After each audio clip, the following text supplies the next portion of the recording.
আমরা একটি ডিল করেছি বললেন ট্রাম্প। তাইওয়ানকে পাশ কাটিয়ে ট্রাম্প শি বৈঠক। নতুন রুশ দানব আকাশে, চিন্তিত ন্যাটো। রাশিয়াকে মানচিত্র থেকে মুছে ফেলার হুমকি বেলজিয়ামের। সুপ্রিয় দর্শক, বিশ্ব সংযোগে আপনাদের স্বাগতম। আপনাদের সঙ্গে রয়েছি আমি কাজল হায়দার, আর আমাদের সঙ্গে রয়েছেন আমি প্রবীর বড়ুয়া চৌধুরী। প্রবীরদা, আপনাকে আমাদের অনুষ্ঠানে স্বাগত জানাচ্ছি। ধন্যবাদ।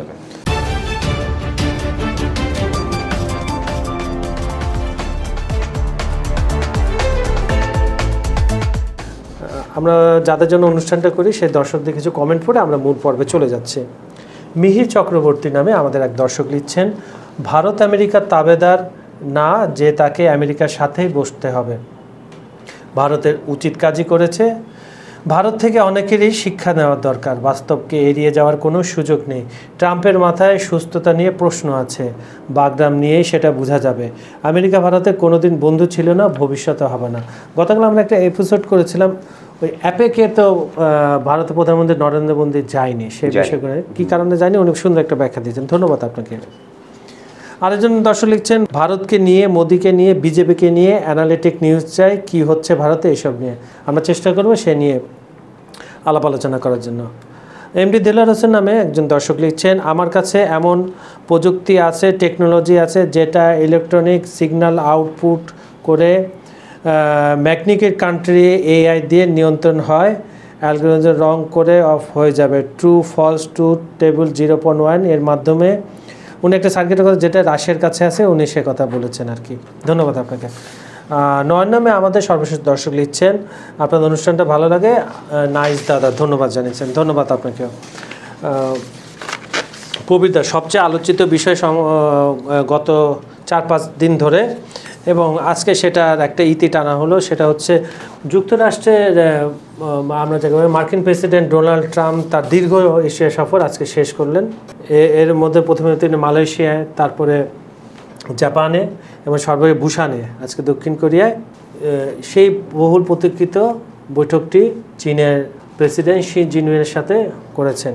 করার পর আপনার কাছে আমার প্রশ্ন, উনি বৈঠক শেষের পর যখন ওনার একটা তো স্বভাব সুলভ ভাব আছে, সাংবাদিকরা কিছু না জিজ্ঞেস করলে উনি কিছু কথা বলেন, সেরকম তিনি প্লেনে ওঠার আগে কিছু কথা বলেছেন। তার সারমর্ম হচ্ছে, শিয়ের সঙ্গে আলোচনা অসাধারণ হয়েছে, মানে আনবিলিভেবল আলোচনা। ওনার আপনি বডি ল্যাঙ্গুয়েজটা বুঝেনি, যারা ট্রাম্পকে ফলো করেন, খুবই ইন্টারেস্টিং ক্যারেক্টার।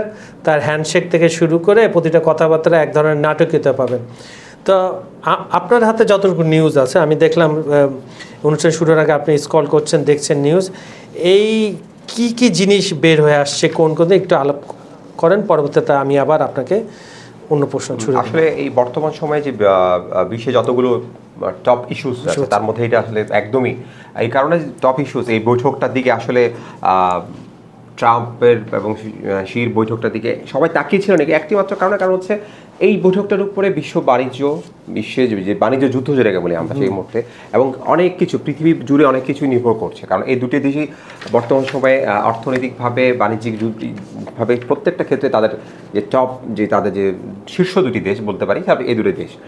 এখন বিষয়টা হচ্ছে, ট্রাম্প কিন্তু শুরু করেছিল মালয়েশিয়া সফর থেকে, যেটা সবার দৃষ্টি আসলে প্রথম থেকে ছিল এই বৈঠকটাতে আসলে কি আউটপুট আসে।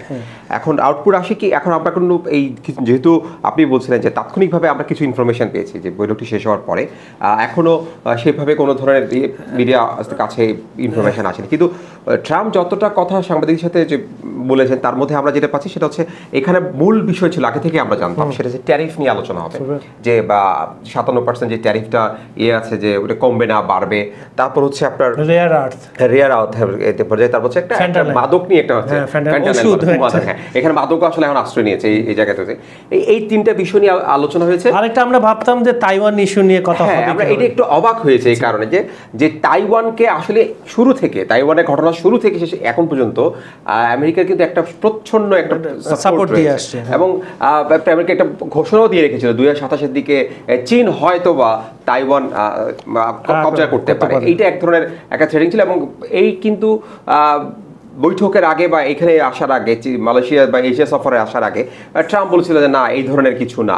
এই বিষয়গুলো আসলে এক ধরনের একটু দূরে সরে থাকা, একটু গায়ে না নেয়া, মানে তাইওয়ান ইস্যুটাকে একটু ধরতে চাইলো না, মানে আপনার একটু এই যে সামিট, এটা তো আসলে সাইড লাইন বৈঠক হয়েছে, এটা তো আনুষ্ঠানিক বৈঠক হয়নি। এই পুরো সম্মেলনটা ছিল একটা হচ্ছে অ্যাপেকের, আর একটা হচ্ছে আপনার আসিয়ান। মূল জিনিস ছিল কিন্তু বাণিজ্য, তাহলে ওনাদের কথাবার্তা ওই বাণিজ্যের মধ্যেই সীমাবদ্ধ ছিল, বাণিজ্যের মধ্যে সীমাবদ্ধ ছিল। এখন বিষয়টা হচ্ছে সবার কিন্তু দৃষ্টি ছিল বা তাইওয়ানের একটা আশা ছিল যে অন্তত এই বৈঠকে তারা একটা কোনো ধরনের তাইওয়ান নিয়ে মার্কিন যুক্তরাষ্ট্রের কাছ থেকে সাপোর্ট পাবে। আমি যেটা দেখতে পেলাম, আমরা আসলে ট্রাম্পকে নিয়ে অনেক ধরনের কথা বলি যে ট্রাম্প এই করে সেই করে, হ্যাঁ, কিন্তু এখানে মনে হয় একটু ম্যাচিউরিটির জায়গা ট্রাম্প দেখেছে। কারণ ট্রাম্প দেখছেন যে মূল বিষয়গুলো আসলে যেহেতু এই মুহূর্তে তার দুটো মানে আমেরিকারকে কেন্দ্র করে, আমেরিকার যে এই মুহূর্তে ইউএসএ যেটা দরকার সেখানে দিতে তারা তাইওয়ান ইস্যু যদি মানে ঢুকে যায় তাহলে তার মূল যে দুই জিনিসগুলো সেগুলো ডিস্টার্ব হবে। তার ট্যারিফ নিয়ে আলোচনা ডিস্টার্ব হবে, তার এই যে রেয়ার আর্থ তো মানে পাগল হয়ে গেছে ইউএসএ, বা এই যে তার হাতছাড়া হয়ে যাচ্ছে পুরো মার্কেটটা এখন চীনের দখলে, এই দুটো তখন চীনকে আসলে ঠিক আমার কাছে যেটা মনে হচ্ছে অ্যাভয়েড করে খেপাতে চাই যে চীন কোনো কারণে, কেন চীনের জন্য খুব সেন্সিটিভ একটা ইস্যু তাইওয়ান, সে লাইনে আসলে আর তার যাওয়ার পরিকল্পনা থাকলেও আমার কাছে মনে হচ্ছে ট্রাম্প বা আমেরিকার প্রশাসন, ট্রাম্প প্রশাসন সেটা থেকে সরে এসছে, এই কারণে বিষয়টা আলোচনা হয়নি।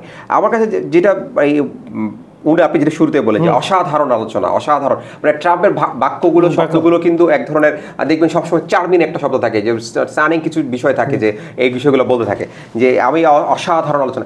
আসলে অসাধারণ আলোচনা উনি একটা কথা বলেছে এইটা 57 বা যেটা এই আলোচনা সেটা থেকে কমবে। এখানে আমি আসছিলাম দাদা, আপনাকে আমি 4টা প্রশ্ন করি, 4টার আপনি বর্ণনা আপনার মতো করে দেন। এক হচ্ছে উনি বলছেন ডিল হয়েছে, কিসের ডিল হয়েছে?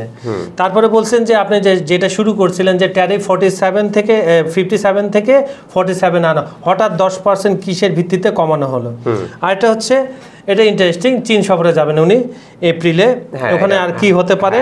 আর হচ্ছে যে রেয়ার, উনি ট্রাম্পের কথা মতে যে সমাধান হয়ে গেছে, আসলে কোন পর্যায়ে এগুলো আপনি হ্যাঁ, যেটা বলছিলাম যে তাৎক্ষণিকভাবে দুই পক্ষ থেকে আসলে একদম মিডিয়া ব্রিফ আমরা যেটা পাই সেটা আসলে ট্রাম্প ওই ফ্লাইটে ওঠার আগে তার চলে যাওয়ার আগে যে কয়টা বলেছে আমাদের ডিল হয়েছে, আসলে ডিলটার উনি আসলে ওই মুহূর্তে মানে একদম তাৎক্ষণিকভাবে কোনো ব্যাখ্যাও দেয়নি ডিলটার মধ্যে কী রকমের, বাট উনি একটা যে ধারণা দিয়েছেন সেটা হচ্ছে যে ট্যারিফটা কমিয়ে আনা।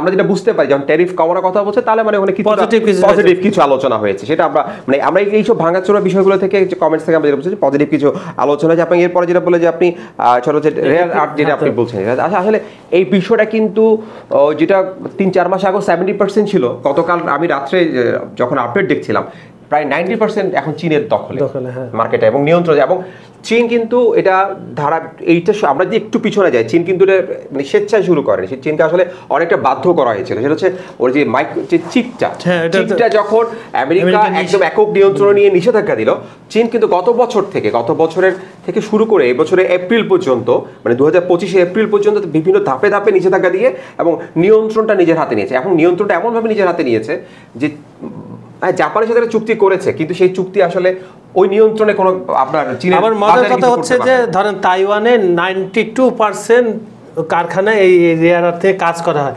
তাদেরও কিছু করতে হলে চীনের কাছে পারমিশন লাগে। এটাই হচ্ছে শুধু তাই এমন ভাবে করেছে, বাণিজ্য এটার বাণিজ্য নীতির এমন ভাবে করেছে মানে এখন আপনি চীনকে 200% যদি আপনি ট্যারিফও দেন সেক্ষেত্রে কিছু যায় আসে না। কিন্তু এই রেয়ার আর্থে আপনার 2 ঘন্টার বৈঠকে সমাধান হয়েছে, এটা আমার মনে হয় আমার কাছে আমি সবসময় আমি যে জিনিসটা সবসময় বুঝি সেটা হচ্ছে এই বৈঠকটা আসলে শুধু এই বৈঠক না, এগুলো আগে পরে কিছু বৈঠক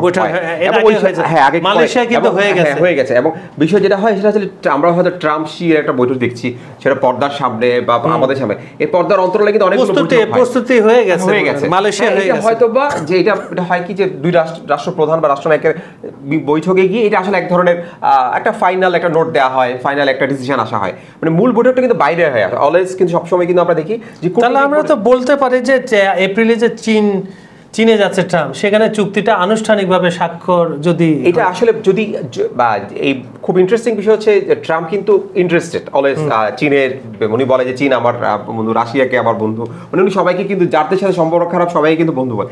এপ্রিলে গিয়ে আসলে এটা করতে পারবেন কিনা, এই চুক্তিটা তাদের পক্ষে করা সম্ভব কিনা, এর মাঝখানে কিন্তু অনেক ধরনের এপ্রিল মধ্যে অনেকটুকু সময় আছে, আমাদের আসলে দেখতে হবে এখানে কি ডিলটা হয়েছে, মানে এই বৈঠকের মূল ডিলটা হাতে না পাওয়া পর্যন্ত আসলে বোঝা যাবে না এপ্রিলে আসলে কি হবে। অনেক স্বনামধন্য এজেন্সি বলতেছে আপনার ওই যেটা আপনি যেহেতু রেয়ার আর্থ নিয়ে কথা বলছেন, তারা বলছে যে চীন 1 বছরের জন্য সেটা স্থগিত করবে, যে তাদের যে আপনার নিয়ন্ত্রণটা, এই কথাটাও বলেন বৈঠকে উঠে আসছে। এখন এই যদি 1 বছরের জন্য স্থগিত করে তাহলে আসলে চীন একটা জিনিস আমি জিনিসটা বুঝতে পারছি যে চীন আসলে বই যেটা একটু আগে বললাম চীন কিন্তু বাধ্য হয়েছে যে চিপের যে ওনার ওর কারণ আপনি জানেন চীনে কিন্তু টেকনোলজিক্যালি অনেক ডেভেলপ হয়ে গেছে এবং যে কোনো পার্টস যে কোনো আইটেমস যে কোনো ইলেকট্রনিক্স ডিভাইস কিন্তু চীনের চিপ যখন বন্ধ করে দেওয়া হয়েছে রপ্তানি যে এবং চীন যেন না পায় সে ব্যবস্থা করা হয়েছে তখন কিন্তু এই সিদ্ধান্তটা নিল চীন। আমার কাছে মনে হচ্ছে তাহলে চীনকে ওই ধরনের কোনো কিছু পাল্টা সুযোগ দেওয়া হচ্ছে যে আমি তুমি আমার খনিজটা যদি পাওয়ার সুযোগ করে দাও তাহলে হয়তো আমি তোমাকে চিপ বা প্যারালালি কিছু দেওয়া হচ্ছে সেই জায়গাটাতে এসে হয়তো তাদের মধ্যে একটা আন্ডারস্ট্যান্ডিং এটা আসলে গিভ এন্ড টেকের পর্যায়ে চলে গেছে। মানে আপনি চীন বা ইউএসএ কি ছাড়ছে বা চীন কি ছাড়ছে তার উপর নির্ভর করছে এই ডিলটা আসলে কোথায় গিয়ে দাঁড়াবে। আচ্ছা, তাহলে এই যতটুকু আমরা জানতে পারলাম যদি আমরা এটাকে পরবর্তীতে কি ঘটতে পারে যদি বলি তাহলে এই খসড়া বা দলিল একটা আনুষ্ঠানিক ঘোষণা আপনি যেটা বললেন সেই ঘোষণাটা আসতে পারে এবং ওই ঘোষণাটা ঠিকভাবে কাজ করছে কিনা সেটা মনিটরিং করতে হবে। আর শুল্ক কমানোর সিদ্ধান্ত কার্যকর হলে তা অর্থনীতি বাণিজ্য শিল্পে কী প্রভাব ফেলবে বিশেষ করে প্রযুক্তি ও খনিজ সম্পদের ক্ষেত্রে আপনি যেটা ভেঙে বললেন যে ডিলগুলো হলে আসলে কে কোনটা ছাড় দিল কে কোনটা ছাড় এটা সম্পূর্ণ ছাড়। এবং আমার কাছে যেটা মনে হয়েছে যে আমি সকালে জাস্ট যতক্ষণ দেখছিলাম ইন্টারন্যাশনাল এখানে যারা এক্সপ্লেইন করেন তাদের কাছে একটা জিনিস পরিষ্কার তারা বলছে এই বিষয়টা আসলে হচ্ছে এই বৈঠকটা হওয়া দরকার ছিল তাদের দুইজনের মানে বিশেষ করে ট্রাম্পকেই আসলে এখানে ইউএস প্রশাসনকে যতটা না এখানে মানে তুলে ধরা হয় তার চেয়ে ট্রাম্পকে, কারণ ট্রাম্পের সব কিছু মানে ঝড়ের বেগে কিছু সিদ্ধান্ত নিয়েছেন সেই সিদ্ধান্তগুলোর কারণে কিন্তু দুই দেশের মধ্যে উত্তেজনাটা অন্যরকম পর্যায়ে চলে গেছে এবং তারা একজনকে অবিশ্বাসের জায়গায় চলে গেছে, কেউ কাউকে বিশ্বাস করছে না।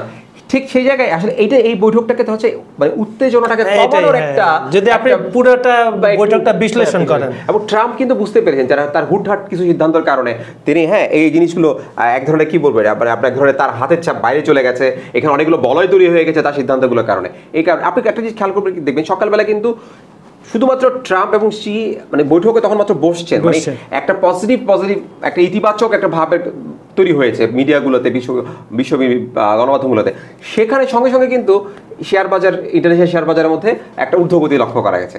এইটা কিন্তু খুব ইন্টারেস্টিং একটা বিষয় মানে এই যে তাদের দুজনের একটা সামান্য একটা বৈঠক হচ্ছে এই খবরটা ইতিবাচক একটা প্রভাব চলে গেছে বাণিজ্য ক্ষেত্রে। সুতরাং দেখুন এই যে উত্তেজনা প্রশমিত করার যে জায়গাটা তাদের দুই দেশের মধ্যে এক ধরনের যে একটা আমি আসলে দু দেশ বলবো না দুটো প্রশাসন বলবো, কারণ এখানে ট্রাম্পের অনেক নীতির সাথে কিন্তু আমেরিকানরা আসলে একমত না। সেই কারণে এই যে দুই প্রশাসনের মধ্যে আসলে এক ধরনের দূরত্ব তৈরি হওয়া উত্তেজনা তৈরি এটাকে আসলে এক ধরনের প্রশমিত করার একটা চেষ্টা ছিল। এটা হয়তো এপ্রিলে কি আমরা আরেকটি ধাপে দেখতে পাবো, বাট মূল কথা হচ্ছে এই জায়গার ডিলটা কি সেটা পরিপূর্ণভাবে আসলে দেখতে হবে। আর রেয়ার আর্থ নামে যে ট্রাম্প কার্ডটা চীনের হাতে আছে এইটাকে নিয়ে আমেরিকাকে বেশি না চটিয়ে চীনে তার বাণিজ্য যতটুকু করার চেষ্টা করবে। ধন্যবাদ আপনাকে। প্রথম সেগমেন্টটা দর্শক আপনারা খুব ভালোভাবে বুঝেছেন নিশ্চয়ই, তারপরে এর আপডেট আসলে আমরা আপনাদের অনুষ্ঠানে ফাঁকে বা পরবর্তীতে আবার জানিয়ে দিব।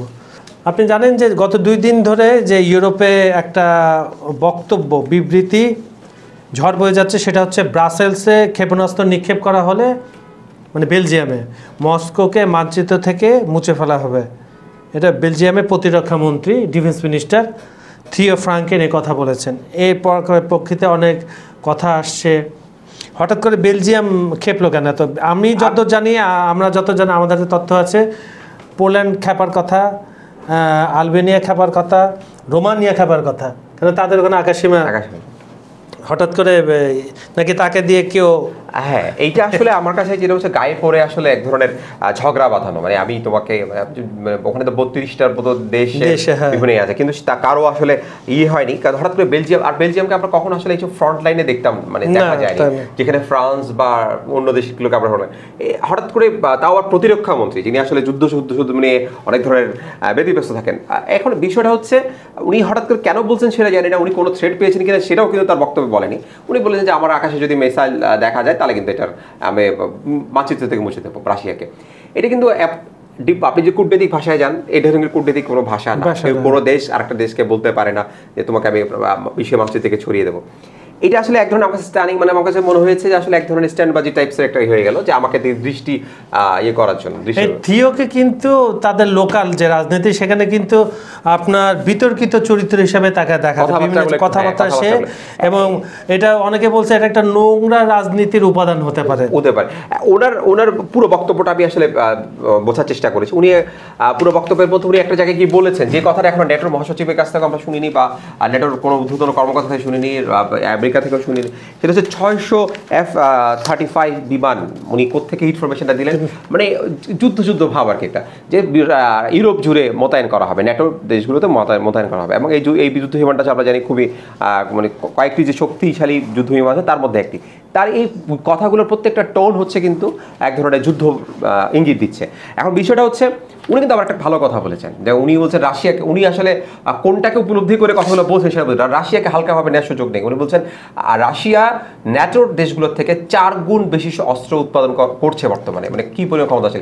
এবং আরও একটি বলেছেন যে রাশিয়ার সাথে এই 4 গুণ অস্ত্রের সাথে পাল্লাটা দেওয়ার জন্য উনি মানে ন্যাটোভুক্ত দেশগুলোকে সেইভাবে চিন্তা করতে হবে। এবং উনি দুর্বলতা দেখিয়েছেন ন্যাটোর একটা, আমরা আসলে যেইটা কখনো ফর্মাল মিটিংসে আমরা কোনো ফর্মাল টোন আমরা পাইনি, সেটা হচ্ছে উনি বলেছেন রাশিয়ার থেকে অনেক বেশি শক্তিশালী কিন্তু সমস্যা হচ্ছে ন্যাটোর, সেটা হচ্ছে আপনার এখানে কোনো সৈন্যবাহিনী আছে, অস্ত্র আছে, এবং খুব ভালো ভালো ফাইটার বিমান আছে, খুবই শক্তিশালী তারা। কিন্তু ঝামেলা হচ্ছে ওই আমরা যেটা বলি যে ন্যাটোর মধ্যে একটা সমস্যা, ওদের কেন্দ্রীয় কোনো কমান্ড দ্বন্দ্ব রয়েছে তাদের নিজেদের মধ্যে, বক্তব্য উঠে আসছে।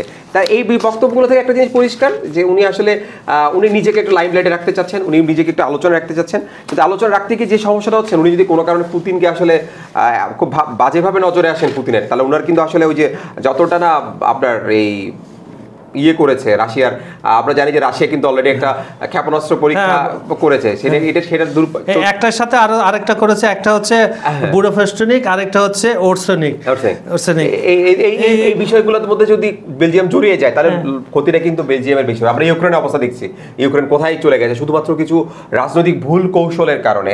হ্যাঁ, সেই ইউক্রেন যাচ্ছে কোথায় চলে। বেলজিয়াম আমরা শান্তিপ্রিয় দেশ, আমরা আশা করবো না যে বেলজিয়াম এই ধরনের কোনো কিছুদিন যুদ্ধটাকে আরো বাড়িয়ে দেবে, নিজের দিকে টেনে নেবে, তখন আসলে সমস্যা কিছু সম্প্রসারিত হলে কিন্তু কম বেশি সবারই সমস্যা। আপনি যেমন বলছেন এমনিতেই আপনার যে ক্রুজ মিসাইলটা 21 তারিখে যেটা লঞ্চ করেছে, এটা 2018 সালে একবার চেষ্টা করেছিল, সেটা ব্লাস্ট করে 6 জন বিজ্ঞানী কিন্তু মারা গেছে। এটা একটা মাত্র কারণে যে পুরোটাই পারমাণবিক দিয়ে চলে। এটা আপনার 18 ঘন্টা ভ্রমণ করে 15 ঘন্টা স্থায়ী থাকতে পারে। এটা নিয়ে আমরা 2 দিন আগে একটা শোতে বলেছিলাম। তো এরপরে আবার ওরসনিক নামে আরেকটা ক্ষেপণাস্ত্র, আর এটা 1 মাসের মধ্যে বেলারুশের সীমান্তে বিভিন্ন জায়গায়, মানে পোল্যান্ডের সাথে যে ঘেঁষায় ওখানে ডিপ্লয় করতে বলেছে। এবং এটা অনেক নিচ থেকে যায় বলে এটা কোনো রাডারে ধরা পড়ে না, এটা আয়রন ড্রোমও ছেদ করতে প্রস্তুত। এখন আমরা যদি ইউক্রেন যদি এটা ব্যবহার হয় তাহলে এর কার্যকারিতা দেখব। সুপ্রিয় দর্শক, আজকের আমাদের মূল ফোকাস ছিল শি জিনপিং এবং ট্রাম্পের বৈঠকের উপরেই। আমরা যতটুকু হাতে পেয়েছি অনুষ্ঠান চলাকালে আপনাদের ইনফরমেশনগুলো দেওয়ার চেষ্টা করেছি। আশা করি আপনারা আমাদের অনুষ্ঠানগুলো দেখবেন, আমাদের ভিডিওগুলো লাইক, কমেন্ট ও শেয়ার করবেন। আমাদের চ্যানেলটি সাবস্ক্রাইব করে রাখুন। আজ এখানে বিদায় নিচ্ছি, আগামীকাল আবার দেখা হবে একই সময় একই চ্যানেলে। ধন্যবাদ সবাইকে।